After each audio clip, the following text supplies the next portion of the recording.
ಕಾಂಗ್ರೆಸ್ ಪಕ್ಷದ ಕಾರ್ಯಕರ್ತರೇ, ಮಾಧ್ಯಮದ ಎಲ್ಲ ಸ್ನೇಹಿತರೆ, ಇವತ್ತು ನಾವು ಇಲ್ಲಿ ರಾಹುಲ್ ಗಾಂಧಿಯವರ ನೇತೃತ್ವದಲ್ಲಿ ಸೇರಿರ್ತಕ್ಕಂಥದ್ದು ಬ್ಯಾಂಗ್ಳೂರು ಕೇಂದ್ರದ ಒಂದು ಪಾರ್ಲಿಮೆಂಟ್ ಸೀಟಲ್ಲಿ ಅಕ್ರಮವಾಗಿ ನಮಗೆ ಸೋಲಿಸಿದ್ದಾರೆ ಅಂತ ಮಾತ್ರ ಅಲ್ಲ, ಅಥವಾ ಇಡೀ ದೇಶದಲ್ಲಿ ಕಾಂಗ್ರೆಸ್ ಪಕ್ಷಕ್ಕೆ ಈ ಚುನಾವಣೆ ಆಯೋಗದಿಂದ ಆಗಿರ್ತಕ್ಕಂಥ ಅಕ್ರಮದಿಂದ ನಾವು ಅಧಿಕಾರ ಕಳ್ಕೊಂಡಿದ್ದೇವೆ, ಮತ್ತೊಮ್ಮೆ ನರೇಂದ್ರ ಮೋದಿಯವರು ಪ್ರಧಾನಿಯಾಗಿದ್ದಾರೆ ಅಂತ ಮಾತ್ರ ಅಲ್ಲ, ಈ ದೇಶದ ಪ್ರಜಾಪ್ರಭುತ್ವವನ್ನು ಉಳಿಸ್ಕೊಳ್ಳೋದಕ್ಕೆ, ಈ ದೇಶದ ಸಂವಿಧಾನವನ್ನು ಉಳಿಸೋದಕ್ಕೆ ನಾವು ಇವತ್ತು ಸೇರಿರ್ತಕ್ಕಂಥದ್ದು ಅಂತ ನಮ್ಮ ಮನಸ್ಸಲ್ಲಿ ಇರಬೇಕು ಅಂತ ನಾನು ಇವತ್ತು ಹೇಳೋಕ್ಕೆ ಬಯಸ್ತಾ ಇದ್ದೇನೆ.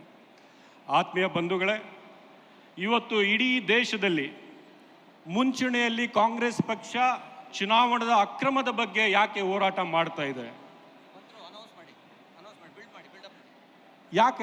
ಯಾಕೆ ನಾವು ಹೋರಾಟ ಮಾಡ್ತಾ ಇದ್ದೀವಿ ಅಂದರೆ, ಈ ದೇಶದಲ್ಲಿ ಕಾಂಗ್ರೆಸ್ ಪಕ್ಷದ ತ್ಯಾಗ, ಕಾಂಗ್ರೆಸ್ ಪಕ್ಷದ ಬಲಿದಾನದಿಂದ ನಮಗೆ ಏನೋ ಸ್ವಾತಂತ್ರ್ಯವನ್ನು ಸಿಕ್ಕಿತ್ತು, ಆ ಸ್ವಾತಂತ್ರ್ಯವನ್ನು ಉಳಿಸ್ಕೊಳ್ಳೋದಕ್ಕೆ ಮಾತ್ರ ನಾವು ಕಾಂಗ್ರೆಸ್ ಪಕ್ಷ ಇವತ್ತಿಗೂ ಕೂಡ ನಾವು ಹೋರಾಟ ನಡೆಸ್ತಾ ಇದ್ದೀವಿ.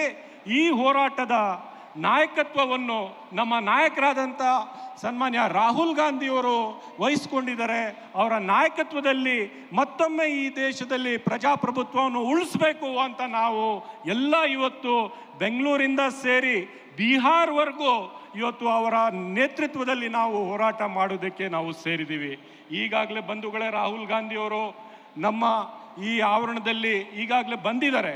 2 ನಿಮಿಷದಲ್ಲಿ ಅವರು ವೇದಿಕೆಗೆ ಬರ್ತಾರೆ.